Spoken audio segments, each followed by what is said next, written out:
സുഹൃത്തുക്കളെ, നമ്മൾ കാണുന്നു ഹൈറിച്ചിന്റെ ആൾക്കാർ വളരെ ആത്മവിശ്വാസത്തോടെ വസ്തുതാ വിരുദ്ധമായിട്ടുള്ള കാര്യങ്ങൾ പ്രചരിപ്പിക്കുകയാണ്. അത് പറയുമ്പോഴും അവരുടെ ആത്മവിശ്വാസം മുഖത്ത് കാണാൻ പറ്റും. ഇതൊരു പ്ലാനിംഗ് ആണ്. ഹൈറിച്ചിന്റെ എല്ലാ വ്യക്തികളും, അതിന്റെ ഫീൽഡ് ഓഫീസർ പോലെയുള്ള എല്ലാ ലീഡേഴ്സും പല വീഡിയോസ് ഇറക്കുന്നുണ്ട്. നമ്മൾ അതിൽ ആദ്യം കാണുന്നത് എന്താണ്? അദ്ദേഹം വന്നിട്ട് രണ്ട് ചിരിയൊക്കെ ചിരിച്ച് ഒരു കുശലേലം പറഞ്ഞിട്ടാണ് ഇതിലേക്ക് കിടക്കുന്നത്. ആദ്യം ഒരു ചിരി വന്നിട്ട്, ഇതൊക്കെ ഒരു പ്ലാനിംഗ് ആണ്. കാരണം നിങ്ങൾ വീഡിയോ എടുക്കുമ്പോൾ നിങ്ങൾ ആദ്യം ചിരിക്കണം, നിങ്ങളുടെ മുഖത്ത് ടെൻഷൻ കാണാൻ പാടില്ല. ഇങ്ങനെയുള്ള ഇൻസ്ട്രക്ഷന്റെ ഭാഗമായിട്ടാണ് ഇവരൊക്കെ വീഡിയോ ചെയ്യുന്നതെന്ന് വളരെ കൃത്യമാണ്. കള്ളച്ചിരി എന്ന് തോന്നാതിരിക്കാൻ വേണ്ടി അവർ എനിക്ക് ടെൻഷൻ ഒന്നും ഇല്ല എന്ന് വരുത്താൻ വേണ്ടിയിട്ട് മുഖഭാവമൊക്കെ അങ്ങനെയായിട്ട് ഒന്ന് റിലാക്സ് ആയി ഒന്ന് നോക്കിയിട്ട് ഒരു പുഞ്ചിരിയൊക്കെ ചിരിച്ചു, എന്നിട്ടാണ് അവർ സംസാരിക്കുക. എന്താണ് ഉദ്ദേശിക്കുന്നവര്? അവർ ചേർത്ത കുറെ ആൾക്കാർ താഴെ ഉണ്ടാവും.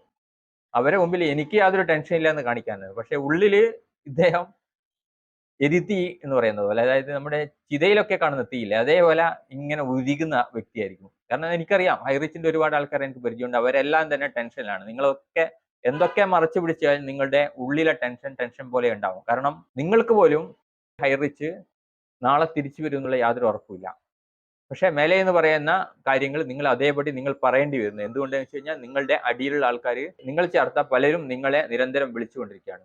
അപ്പൊ അവരെ സമാധാനിപ്പിച്ച് നിർത്തുക എന്നുള്ള ലക്ഷ്യത്തോടെ ഇത്തരം വീഡിയോകൾ എനിക്ക് യാതൊരു ടെൻഷൻ ഇല്ല എന്നുള്ള പൊതുജനത്തിന് ബോധ്യപ്പെടുത്താൻ വേണ്ടിയിട്ട് മനഃപൂർവ്വം ചെയ്യുന്നതാണ് എന്നാണ് ഹൈറിച്ചിൽ പണം നിക്ഷേപിച്ച നിക്ഷേപകർ മനസ്സിലാക്കേണ്ടത്. മറ്റൊരു പ്രധാന പോയിന്റ് എന്ന് പറയുന്നത്, ഇതിന്റെ ഭാഗമായിട്ട് ഉള്ള നിയമ നടപടി പ്രകാരം ഹൈറിച്ചിന്റെ വസ്തുവകകൾ കണ്ടെത്തും. ബഡ്സ് ആക്ട് പ്രകാരമുള്ള കേസിന്റെ പ്രൊസീജിയർ അനുസരിച്ചിട്ട് തൃശൂർ ജില്ലാ കളക്ടറുടെ ഓർഡർ, അത് ഇതിന്റെ വസ്തുവകകൾ തിട്ടപ്പെടുത്താനും അതിന്റെ നെക്സ്റ്റ് സ്റ്റെപ്പ് എന്നുള്ള രീതിയിൽ വസ്തുവകകളെ ആസ്തി കണക്കായിട്ട് അത് ഗവൺമെന്റിലേക്ക് കണ്ടുകിട്ടുകയും ഹൈറിച്ചിന്റെ മേധാവികളായിരിക്കുന്ന ഷീന പ്രതാപനും ഒറിജിനൽ പ്രതാപനൊക്കെ അഴിയിൽ കിടക്കേണ്ടി വരും. ഇവരുടെയൊക്കെ സ്വത്തുകൾ, ആസ്തികൾ, ബാങ്ക് അക്കൗണ്ടുകളൊക്കെ കണ്ടുകെട്ടി. ഇപ്പം മരവിപ്പിച്ചിട്ടേ ഉള്ളൂ. അത് കണ്ടെത്തിയിട്ട് പിടിച്ചെടുത്തുകൊണ്ട് സർക്കാർ എടുക്കുകയും ഇതിന്റെ ഭാഗമായിട്ട് കേസ് പല സ്റ്റേഷനിലും നിലനിൽക്കുന്നുണ്ട്. അങ്ങനെയുള്ള പരാതിക്കാരുടെ ഒരു ലിസ്റ്റ് ഗവൺമെന്റ് തയ്യാറാക്കുകയും ആ ലിസ്റ്റിൽ പെട്ട ആൾക്കാർ 80 ദിവസത്തിന്റെ പരിധികൾക്കുള്ളിൽ വരുന്ന കേസുകളിലെ വ്യക്തികൾക്ക് ലാബിലിറ്റി ലിസ്റ്റിൽ അവരെ ഉൾപ്പെടുത്തും. കേസ് മുന്നോട്ട് പോകുമ്പോൾ ഹൈറിച്ചിനെ അടച്ച് സീൽ വെച്ചു, ശവമടക്കി കഴിഞ്ഞിട്ട് ബാക്കി വരുന്ന മുതലുണ്ടല്ലോ, ഗവൺമെന്റ് പിടിച്ചെടുത്ത ഈ മുതൽ പ്രകാരം പണം നഷ്ടപ്പെട്ട നിക്ഷേപകർ എന്ന് പറയുമ്പോൾ ലാബിലിറ്റി ലിസ്റ്റിൽ വന്നവർക്ക് മാത്രം ഇതിൽ നിന്ന് അവരുടെ നഷ്ടം നികത്താനുള്ള ഒരു ശ്രമം ഗവൺമെന്റിന്റെ ഭാഗത്തു നിന്നും ഉണ്ടാവും.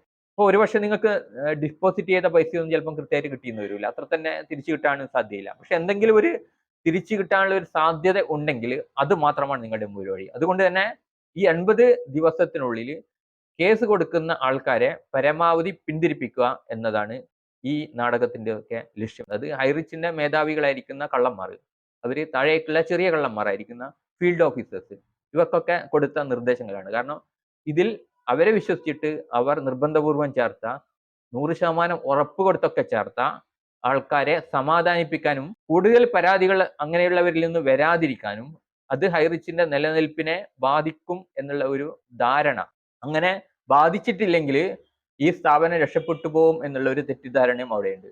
ഇത് ബാധിച്ചാലും ഇല്ലെങ്കിലും ബഡ്സ് ആക്ടിന്റെ പരിധിയിൽ പെട്ട് കഴിഞ്ഞു. നിലവിലുള്ള അതിന്റെ നിയമപ്രകാരം ഇതിന്റെ ആസ്തികൾ കണ്ടെത്തും. മണി ചെയിൻ ആണെന്നുള്ള വ്യക്തമായി കഴിഞ്ഞു. കാരണം നിങ്ങൾ കടല വിറ്റിട്ടും ചായപ്പൊടി വിറ്റിട്ടൊന്നും കിട്ടുന്ന ലാഭം ഒരിക്കലും തന്നെ 5 ഇരട്ടിയായിട്ടും, 5 ലക്ഷം ഇട്ട് കഴിഞ്ഞാൽ 55 ലക്ഷമായിട്ടും, 3 ലക്ഷം ഇട്ട് കഴിഞ്ഞാൽ 9 ലക്ഷമായിട്ടൊന്നും തിരിച്ചു കൊടുക്കാൻ പറ്റൂല എന്നുള്ളത് സാമാന്യ ബുദ്ധി ഉള്ള ആർക്കും അറിയാം. പിന്നെ തല ഒരു അലങ്കാരത്തിന് മാത്രമായിട്ട് കഴുത്തിൽ വെച്ച് നടക്കുന്ന ഹൈറിച്ച് അടിമകൾക്ക് ഇതൊന്നും തന്നെ മനസ്സിലാവില്ല. കാരണം അവർക്ക് കിട്ടിയാൽ മാത്രമേ അവർ പഠിക്കൂ. അതുവരെ അവര് ഈ അടിമത്തം പേറിക്കൊണ്ട് മേലേന്ന് കൊടുക്കുന്ന കാര്യങ്ങൾ അതേപോലെ തന്നെ താഴെയുള്ളവരോട് ഛർദ്ദിച്ച്, അങ്ങനെ ഛർദ്ദി താഴെയുള്ളവർ തിന്നു, അത് വേറെ ആളെ മുമ്പിൽ ഛർദ്ദിച്ചു, അങ്ങനെ ഛർദ്ദി തിന്നലും ഛർദ്ദിക്കലും എന്നുള്ള രീതിയിലേക്കാണ് ഇപ്പോൾ അവർ പോയിക്കൊണ്ടിരിക്കുന്നത്.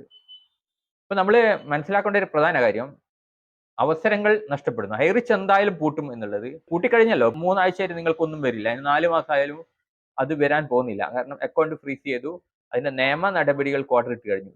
തൃശൂർ ജില്ലാ കളക്ടർ ഹൈറിച്ചിന്റെ ആസ്തികൾ കണ്ടെത്താനും ഒക്കെ ഉള്ള ഓർഡർ ഓൾറെഡി നിലവിലുള്ളതാണ്. ഗവൺമെന്റിന്റെ പ്രൊസീജിയർ ആണ്. തീർച്ചയായിട്ടും നമുക്കറിയാം, കോടതിയിലൊക്കെ ഒരു കേസ് ഉണ്ടാകുന്ന സമയത്ത് ആ കേസ് ഫൈനൽ ആയിട്ടുള്ള ഒരു വിധി വരാൻ, അതായത് ആ കേസ് കൊണ്ട് ഉദ്ദേശിക്കുന്ന ഒരു വിധി വരാൻ ഒരുപാട് ടൈം എടുക്കും. അപ്പൊ ഗവൺമെന്റിന്റെ ഈ ആക്ഷൻ പ്രൊസീജിയർ ഇങ്ങനെ പുരോഗമിച്ചുകൊണ്ടിരിക്കുന്നുണ്ട്. അത് നിങ്ങൾക്ക് എത്തുന്ന സമയത്ത് ഓരോ സ്റ്റെപ്പ് വഴിയായിട്ട് അങ്ങ് എത്തിക്കോളും. എന്ന് വെച്ചിട്ട് ഇന്ന് അത് സ്പീഡപ്പ് അല്ലാത്തത് കൊണ്ട് നാളെ അത് വരില്ല, രക്ഷപ്പെട്ടു എന്നുള്ള ചിന്തയുണ്ടെങ്കിൽ അത് നിങ്ങളുടെ ബുദ്ധിയുടെ കുറവുകൾ കൊണ്ട് മാത്രമാണ് തോന്നുന്നത് എന്നാണ് അതിനെപ്പറ്റി പറയാനുള്ളത്. ഇവർ ചെയ്യുന്ന എന്താണ്, ഇത്തരത്തിലുള്ള വീഡിയോ ഇറക്കിക്കൊണ്ട് അവരുടെ ആത്മവിശ്വാസം കാണിക്കുകയാണ്. അവര് പറയുന്നുണ്ടാവും ചിലപ്പോൾ ഞാൻ 50 ലക്ഷം ഒക്കെ അതിലിട്ട്, പക്ഷെ 50 ലക്ഷം ഇട്ട എനിക്ക് പോലും ടെൻഷൻ ഇല്ല എന്ന് കാണിക്കാൻ വേണ്ടിയിട്ടാണ് അദ്ദേഹം 2 ചിരിയൊക്കെ ചിരിച്ചിട്ട് ഉള്ളിൽ ഉള്ള ടെൻഷനൊക്കെ മറച്ചു വെച്ചുകൊണ്ട് നിങ്ങളെ മുമ്പിൽ സംസാരിക്കുന്നത്. അദ്ദേഹത്തിന്റെ ആ വീഡിയോ കണ്ടിട്ട് നിങ്ങൾ പൂർണ്ണമായിട്ട് തിരിച്ചു വരുമെന്നുള്ള ചിന്തയിലാണെങ്കിൽ ഉറപ്പാണ് നിങ്ങളുടെ പൈസ നഷ്ടപ്പെടും. അതാണ് പറയാനുള്ളത്. പിന്നെ എന്തുകൊണ്ടാണ് ഹൈറിച്ചിന്റെ മേധാവികൾ സീന പ്രതാപനും അങ്ങനെ അതിന്റെ താഴെ വരുന്ന ചോട്ടാ കൂട്ടുകാരും ഒക്കെ എന്തുകൊണ്ടാണ് ഇങ്ങനെ പറയുന്നത്? ഇവർക്കൊക്കെ വളരെ വ്യക്തമായിട്ട് അറിയാം, നാളെ ഞാൻ അറസ്റ്റിലായപ്പെടും. നിങ്ങൾ എന്ത് പറഞ്ഞു കഴിഞ്ഞാലും അവർക്കൊരു പ്രശ്നമില്ല. കാരണം എന്തായാലും അവര് അറസ്റ്റിലാവും, അത് ഉറപ്പാണ്. പ്രതാപൻ ഒരിക്കലായത് GSTയുടെ കേസിലാണ്. GST അടക്കാൻ വന്നതിലുള്ള കാലതാമസമാണ് അദ്ദേഹത്തിനെ അറസ്റ്റിലാക്കിയത്. അപ്പോൾ ആ GST ഐറിച്ചിന്റെ ഓൺലൈൻ ഷോപ്പി ആയിട്ട് സൂപ്പർ മാർക്കറ്റ് ആയിട്ട് ബന്ധപ്പെട്ട ഒരു കേസായിരുന്നു. പക്ഷേ അക്കൗണ്ട് മരവിപ്പിച്ചത് ഏതിന്റെ ഭാഗമായിട്ടാണ്? GST വിഷയമായിട്ട് ബന്ധപ്പെട്ടല്ല. ഇതൊരു മണി ചെയിൻ ആണെന്ന് കണ്ടുകൊണ്ട് ബഡ്സ് ആക്ട് പ്രകാരം, banning of unregulated deposit scheme പ്രകാരം ഉള്ള ഫസ്റ്റ് പ്രൊസീജിയർ ആണ് ഇപ്പം നമ്മൾ കണ്ടത്. അതായത് ടോട്ടൽ അക്കൗണ്ട് ഫ്രീസ് ചെയ്തു. അതിലുള്ള പേ ഔട്ട് ഇല്ല, ഡിപ്പോസിറ്റും ഇല്ല, എല്ലാം ബ്ലോക്ക് ചെയ്ത് കഴിഞ്ഞു. അന്ന് ബ്ലോക്ക് ചെയ്തത് ഇന്നും തുടരുകയാണ്. അതിലിടക്കാണ് ഇവരൊക്കെ പറയുന്നത് എല്ലാം ശരിയായി എന്ന് പറയുന്നത്. പക്ഷെ അന്നുള്ള അവസ്ഥയും ഇന്നുള്ള അവസ്ഥയും ഒരു മാറ്റവും ഇല്ല. കാരണം ഇതിൽ അംഗമായിരിക്കുന്നവർക്കറിയാം, അന്നും നിങ്ങൾക്ക് പൈസ വന്നിട്ടില്ല, ഇന്നും നിങ്ങൾക്ക് പൈസ വന്നിട്ടില്ല, നാളെയും വരുമെന്ന് പ്രതീക്ഷിക്കേണ്ട. കാരണം ഇത് അങ്ങനെയാണ് അതിന്റെ സംഭവം എന്ന് പറയുന്നത്. അപ്പൊ നിങ്ങൾ ചെയ്യേണ്ടത്, ഈ ചെയിനിൽ കെണിഞ്ഞ കുറെ ആൾക്കാരുണ്ട്, അത് ഇതിന്റെ എല്ലാ ആൾക്കാരും തന്നെയുണ്ട്. അവർക്ക് ചെയ്യാൻ പറ്റുന്നത് എൻ്റെ അഭിപ്രായത്തിൽ, നിങ്ങൾ നേരത്തെ എങ്ങനെയാണോ മണി ചെയിൻ നടത്തിയത്, എങ്ങനെയാണോ ആൾക്കാരെ ചേർത്തത്, അതേപോലെ നിങ്ങൾ ഇനിയൊരു കേസ് ചെയിൻ തുടങ്ങുക.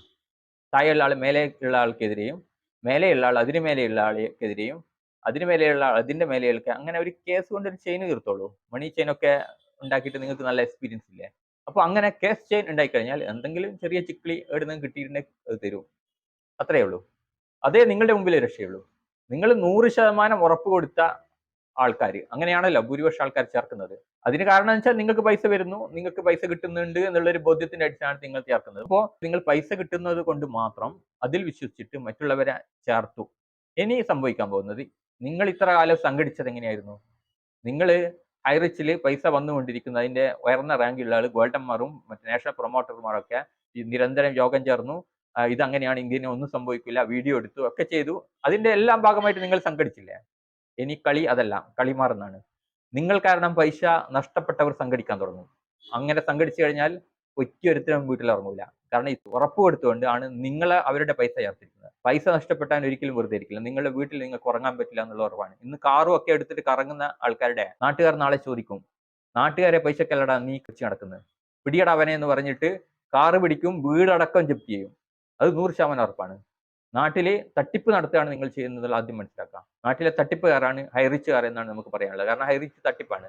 കാരണം നാട്ടുകാരെ വിശ്വസിപ്പിച്ചിട്ട് പ്രലോഭിപ്പിച്ചുകൊണ്ട് അതിലേക്ക് പണം ഇടുക. എന്തിനാണ് പണം ഇടുന്നത്? ഇങ്ങനെ പണം ഇട്ട് കഴിഞ്ഞാൽ ഇയാളുടെ അക്കൗണ്ടിൽ ഇയാൾ നടത്തിയ ഡിപ്പോസിറ്റ് കൂടുകയും 1 ലക്ഷം ഇട്ട് കഴിഞ്ഞാൽ 10,000 ഓൺ ദ സ്പോട്ടിൽ തന്നെ ചേർക്കുന്ന ആളുടെ അക്കൗണ്ടിലേക്ക് വരുന്നുണ്ട്. ഈ ഇട്ട ആളുടെ 15,000 വരുന്നുണ്ട്. അപ്പൊ ഇതൊക്കെ സാമ്പത്തിക ലാഭത്തിന് വേണ്ടിയിട്ട് നിങ്ങൾ ചേർക്കാണ്. ഇതിൽ പലരോടും പല പ്രാവശ്യം എനിക്കറിയുന്ന രീതിയിൽ ഞാൻ പറഞ്ഞിരുന്നു ഇത് തട്ടിപ്പാണ്. അന്നേരം അവരൊക്കെ പറഞ്ഞു, ഓ തട്ടിപ്പാ, അന്നേരം അത് നോക്കാന്ന്. ഇത്രയും ജനങ്ങളുടെ പൈസ വാങ്ങിച്ചിട്ട് ചോദിക്കാൻ ആൾക്കാർ വരുന്നുള്ള 100% ഉറപ്പാണ്. നിങ്ങളത് കൊടുക്കാൻ ബാധ്യസ്ഥനാവും. വീട് വിൽക്കേണ്ടി വരും, പറമ്പ് വിൽക്കേണ്ടി വരും, ഒക്കെ വിൽക്കേണ്ടി വരും. നിലവിലുള്ള സമ്പാദ്യം തന്നെ അതിലിട്ടിട്ട് ഇരട്ടിപ്പിക്കാന്ന് വിചാരിച്ചുള്ള അത്യാഗ്രഹത്തിൽ ജീവിക്കുന്ന ആൾക്കാരാണ് ഭൂരിപക്ഷം. അതാണ് അടുത്ത അതിന്റെ ഘട്ടം എന്ന് പറയുന്നത്. എന്തുകൊണ്ടാണ് ഈ ശ്രീനാഥ്മാനെ പോലെയുള്ളവർ ഇന്നും ആത്മവിശ്വാസത്തോടെ പ്രസ്താവനകൾ നടത്തുന്നത് ചോദിച്ചു കഴിഞ്ഞാൽ, നമ്മൾ മനസ്സിലാക്കണം, എല്ലാ സ്യൂഡോ സയൻസുകാരും എല്ലാ കപട ചികിത്സകരും ഒക്കെ തന്നെ ഈ ഒരു ആത്മവിശ്വാസമാണ് അവർ കാണിക്കുന്നത്. സാധാരണ ജനങ്ങളെ വിശ്വസിപ്പിക്കാൻ വളരെ എളുപ്പമാണ്. ഇപ്പൊ ക്യാൻസർ ചികിത്സയെ പറ്റി ഒരു തങ്കച്ചൻ, ഉമ്മൻചാണ്ടിയെ ചികിത്സിച്ച തങ്കപ്പൻ വൈദ്യർ, അദ്ദേഹം ആത്മവിശ്വാസത്തോടെ പറയാണ്, ക്യാൻസറോ അതൊരു സിമ്പിൾ രോഗം, ഇതൊക്കെ എത്ര ആളെ ക്യാൻസർ ഞാൻ മാറ്റി. നിങ്ങൾ വരൂ, 100% മാറ്റാം. ആത്മവിശ്വാസത്തോടെ പറയും. ആത്മവിശ്വാസത്തോടെ പറയുക എന്നുള്ളത് തട്ടിപ്പുകാരുടെ ഒരു ഐറ്റമാണ്. കാരണം നമ്മുടെ ആത്മവിശ്വാസം കണ്ടിട്ടാണ് നമ്മളെ തട്ടിപ്പിലേക്ക് ആളെ കൊണ്ടുവരുന്നത്.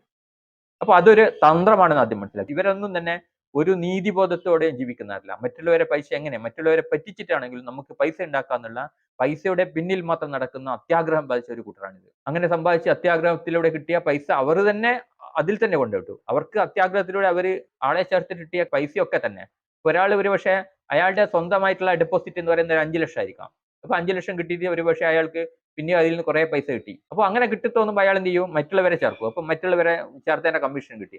അങ്ങനെ കിട്ടുന്ന പൈസ ബാങ്ക് അക്കൗണ്ടിൽ പിന്നെയും തിരിച്ചെടുത്തിട്ട് ഇതിൽ തന്നെ ഡെപ്പോസിറ്റ് ചെയ്തിട്ട് പിന്നെയും പൈസ ഉണ്ടാക്കാന്നുള്ള അത്യാഗ്രഹത്തിന്റെ ഭാഗമായിട്ട് 90% ഹൈറിച്ചന്മാരും ഇന്ന് അവരുടെ കയ്യിലുള്ള പൈസയൊക്കെ ഇതിലാണുള്ളത്. അതൊക്കെ വെള്ളത്തിലായി കഴിഞ്ഞു. ഇനി സ്വത്തുണ്ടെങ്കിൽ സ്വത്ത്, കാറുണ്ടെങ്കിൽ കാറുണ്ട്. ഇതൊക്കെ നിങ്ങൾക്ക് വിൽക്കാനുള്ളൂ. അത് വിൽക്കാൻ അതിന്റെ ആൾക്കാർ വന്നോളൂ. എന്നിട്ട് വിറ്റിട്ട് പൈസ കൊടുക്കുക എന്നുള്ളത് മാത്രമാണ് നിങ്ങളുടെ മുമ്പിലുള്ള ഒരു ഓപ്ഷൻ. പിന്നെ തടി അനങ്ങി പണിയെടുക്കുക. ഹൈറിച്ചിലൂടെ നിങ്ങൾ പണിയെടുക്കുന്ന കുറെ ഇതിൽ ഹൈറിച്ചിന്റെ ഏറ്റവും വലിയ ദോഷം എന്ന് പറഞ്ഞു കഴിഞ്ഞാലേ നാട്ടിൽ പണിയെടുക്കുന്ന ആൾ പോലും പണിയെടുക്കാതെ ആക്കി ഇവർ. ഓട്ടോ ഓടിക്കുന്നവരും മറ്റേ നാടൻ പണിക്ക് പോകുന്നവരൊക്കെ പണി നിർത്തിയിട്ട് ഇതിന്റെ പിന്നാലെ കൂടി. അവരെയൊക്കെ പറ്റിച്ചു ഈ പറയുന്ന ഏജന്റുമാർ. പാന്റും കോട്ടൊക്കെ ഇട്ട വിവരമൊന്നും ഉണ്ടാവില്ല. 5ാം ക്ലാസ് വിദ്യാഭ്യാസം പോലും ഉണ്ടാവില്ല. പക്ഷെ ടൈയും കോട്ടൊക്കെ കെട്ടിയിട്ട് ഇവന്മാർ വന്നിട്ട് ആൾക്കാരെ 100% ഉറപ്പെടുത്തി ഇത് അങ്ങനെയാണ്, ഇത് മുമ്പേ മണിച്ചീൻ ഉണ്ടായിട്ടുണ്ട്, അത് തട്ടിപ്പായിരുന്നു, ഇത് അങ്ങനെയല്ല എന്നൊക്കെ പറഞ്ഞിട്ട് ആൾക്കാരെ ചേർത്തുകൊണ്ട് ജനങ്ങളെ വഞ്ചിക്കുകയാണ്. ഇത് സാമൂഹ്യ പ്രശ്നമായിട്ട് ഇത് മാറുന്നതാണ്. തീർച്ചയായിട്ടും ജനങ്ങളുടെ പ്രതിഷേധം അല്ലെങ്കിൽ ജനങ്ങളുടെ ഒരു പ്രക്ഷോഭം ഇവർക്കെതിരെ അടുത്ത കാലത്ത് തന്നെ ഉയരും എന്നാണ് പറയാനുള്ളത്.